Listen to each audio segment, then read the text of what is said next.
बात है 1911 की, जब इटली से ट्रेन चलती है। जब सैटर्न नाम के कंपनी ने पहले ट्रायल के लिए एक ट्रेन चलाई थी। इस ट्रेन को कुछ दूरी तक चलाने का सोचा गया था और इसके लिए लोगों को इनवाइट भी किया गया था। करीबन 100 लोगों को फ्री ट्रैवल की सुविधा दी गई थी और उसके साथ खाना पीना और बाकी सब सुविधाएं भी दी गई थी। इस पूरी ट्रेन को निर्धारित टाइम से शुरू किया गया था। ट्रेन के रास्ते में एक लोम्बार्ड टनल भी आता है। इटली में ये इकलौती उस समय ऐसी ट्रेन थी जो इतनी लंबी थी। लोगों में ट्रेन में बैठने की बहुत ज़्यादा एक्साइटमेंट थी। उस समय के हिसाब से ट्रेन में कई नई टेक्नोलॉजीज का इस्तेमाल किया गया था जो उसे और भी ज़्यादा आकर्षक बना रहे थे। ट्रेन अपने निर्धारित समय पर शुरू हो जाती है और सब कुछ ठीक ठाक ही चल रहा होता है। एक लंबी दूरी भी तय की गई होती है। मुसाफिर भी पूरी तरह से अपने आप को एंजॉय कर रहे होते हैं। खाना पीना सब कुछ चल रहा होता है। पहला सफर था इसलिए उनकी खातिर भी बहुत ज्यादा हो रही थी। कुछ लोगों ने गांव में से इस ट्रेन को गुजरते हुए भी देखा था। जब ट्रेन लोम्बार्ड टनल में दाखिल हुई तब सब कुछ ठीक था, पर दूसरी तरफ से ट्रेन कभी निकली ही नहीं। लोम्बार्ड टनल तकरीबन आधा मील लंबा है। कुछ वक्त बीता। रेलवे का पूरा स्टाफ बहुत ही हैरान था। सब ट्रेन का टाइम से निकलने का इंतजार कर रहे थे। दूसरे प्लेटफॉर्म और स्टेशन पर भी ट्रेन का इंतजार हो रहा था, पर ट्रेन आई ही नहीं। जब ये बात फैली तो हड़कंप मच गया था। टनल से पहले के स्टेशन पर तलाश शुरू की गई और उन सब पर पता चला कि ट्रेन बिल्कुल निर्धारित समय पर आई है और वहां से पास भी हो गई थी। सिग्नल मैन से भी पता किया गया और उसने भी कोई दिक्कत नहीं बताई थी।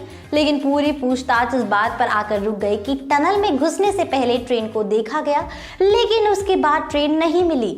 इसलिए फिर पूरी की पूरी टीम ने सुरंग के चप्पे चप्पे को छान मारा, पर फिर भी उनके हाथ कुछ नहीं लगा।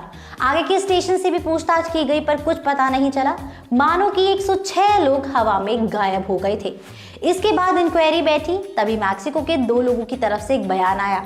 उन लोगों का कहना था कि वो भी इस ट्रेन में सवार थे, पर टनल में घुसने से पहले ट्रेन में बहुत जोर से आवाज आई और सफेद धुआं भी उठने लगा था। उन दोनों व्यक्तियों को लगा कि ट्रेन में आग लग गई है, इसलिए वो टनल में घुसने से पहले ही ट्रेन से कूद गए थे। उनका कहना था कि ट्रेन इटली से कहीं और चली गई है ना दोस्तों, हैरत अंगेज बात। ऐसी ही दिलचस्प कहानी होने वाली है बड़े मियाँ छोटे मियाँ 2 में भी, जिसमें ऐसी ही अतरंगी कहानी स्क्रीन पर दिखाई जाने वाली है। वापस आते हैं कहानी पर।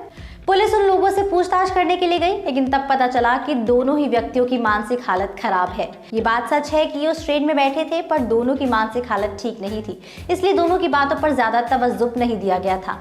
मेक्सिको के एक डॉक्टर ने ये खबर दी कि उनके पास इस ट्रेन में बैठे 104 पेशेंट्स आए हैं और इन सब की मानसिक हालत खराब थी। वो ये सब सदमे का शिकार थे। वो सब अजीबोगरीब हरकत कर रहे थे और बता ही नहीं रहे थे कि उनके साथ आखिर क्या हुआ था। पर यह बात सच थी कि 104 लोग इस ट्रेन में सफर कर रहे थे। बाद में जब इन लोगों को ढूंढा गया तो 104 लोग गायब हो गए। कोई भी कभी पकड़ा ही नहीं गया और कोई कड़ी जुड़ ही नहीं पाई थी। खबरें ये भी आई थी कि इसी कंपनी की हूबहू ट्रेन दुनिया के अलग अलग देशों में देखी गई है। कभी जर्मनी में, कभी रोमेनिया में, तो कभी मैक्सिको में। लोगों ने बिल्कुल नजरों के सामने से निकलती हुई देखा है इस ट्रेन को। तभी इटली के लोगों को छानबीन से ये भी पता चला कि 1804 में भी बिल्कुल ऐसी ही ट्रेन जर्मनी में देखी गई थी। पर यह संभव कैसे था, क्योंकि ये ट्रेन तो 1911 में कंपनी ने बनाई थी। है ना दोस्तों, सर चकरा देने वाली घटना। अब एक ऐसी ही सर चकरा देने वाली फिल्म होने वाली है बड़े मियाँ छोटे मियाँ 2 भी। इसके किरदार भी फिल्म के पहले पार्ट की ही तरह हंसा हंसा कर ऑडियंस का दिल जीतने वाले हैं। दोस्तों, आज हम 2023 में हैं, पर आज भी हमें इस बात का कोई पुख्ता सबूत नहीं मिल पाया है कि ट्रेन के साथ आखिर क्या हुआ था, बाकी ट्रेन कहाँ गई और उन सभी पैसेंजर्स का क्या हुआ। लोगों का मानना है कि ट्रेन जब टनल में घुसी तो वो किसी तरह टाइम ट्रैवल कर रही थी।